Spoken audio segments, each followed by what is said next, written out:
ठाणे पालघरला आज आणि उद्या पावसाचा रेड अलर्ट देण्यात आलेला आहे। अलर्ट गांभीर्याने घ्या, अनावश्यक प्रवास टाळा असं आवाहन मुख्यमंत्री देवेंद्र फडणवीस यांनी केलेलं आहे। मुंबईमध्ये मागील 24 तासात 74% पावसाची नोंद झालेली आहे आणि पुढील काही तासांसाठी देखील मुंबई, ठाणे आणि पालघरला रेड अलर्ट देण्यात आलेला आहे। आज आणि उद्या हा रेड अलर्ट असेल, त्यामुळे काळजी घेण्याचं आवाहन केलं जात आहे। मुंबई, ठाणे आणि पालघरला शनिवारी आणि रविवारी रेड अलर्ट देण्यात आलाय।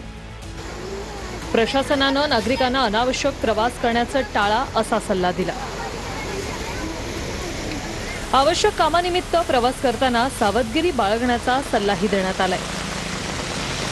रविवारी संध्याकाळपर्यंत मुसळधार ते अतिमुसळधार पाऊस कोसळणार असून अलर्ट गंभीरतेने घ्या असं मुख्यमंत्री फडणवीसांनी म्हटलंय।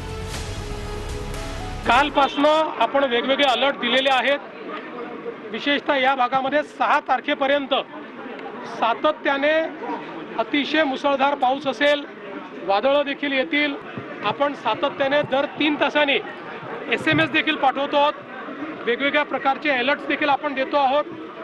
आज अनेक ठिकाणी शाळांना आपण सुट्टी दिली आहे। लोकांना आपण विनंती केलेली आहे की प्रवास टाळता आला तर तो टाळला पाहिजे। यावेळी आपण नीट अलर्ट सगळ्यांना देतो। लोकांनी ते अलर्ट्स फॉलो करावीत, काही अपघात त्या ठिकाणी होऊ नयेत या दृष्टीने त्याचा देखील अलर्ट आपण दिलेला आहे। NDRF, SDRF आणि आपत्ती व्यवस्थापन कक्ष प्रत्येक गोष्टीवर नजर ठेवून आहे। ज्या ज्या ठिकाणी अडचणी तयार होत आहेत त्या ठिकाणी अडचणी दूर करण्याचा प्रयत्न चाललेला आहे। फक्त माझी विनंती आहे, यावेळी आपण नीट अलर्ट सगळ्यांना देतो, लोकांनी ते अलर्ट्स फॉलो करावीत। मुंबई, MMR, कोकण आणि मध्य महाराष्ट्रातील घाट परिसरात मुसळधार पावसाचा अंदाज आहे।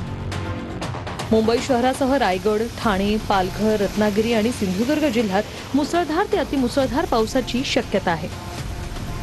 मध्य महाराष्ट्रातील सातारा, पुणे आणि नाशिक जिल्ह्याच्या घाट परिसरातही मध्यम ते मुसळधार पावसाची शक्यता आहे। या कालावधीत स्थानिक प्रवासात अडथळे आणि काही प्रमाणात संरचनात्मक नुकसान होण्याची शक्यता नाकारता येत नाही।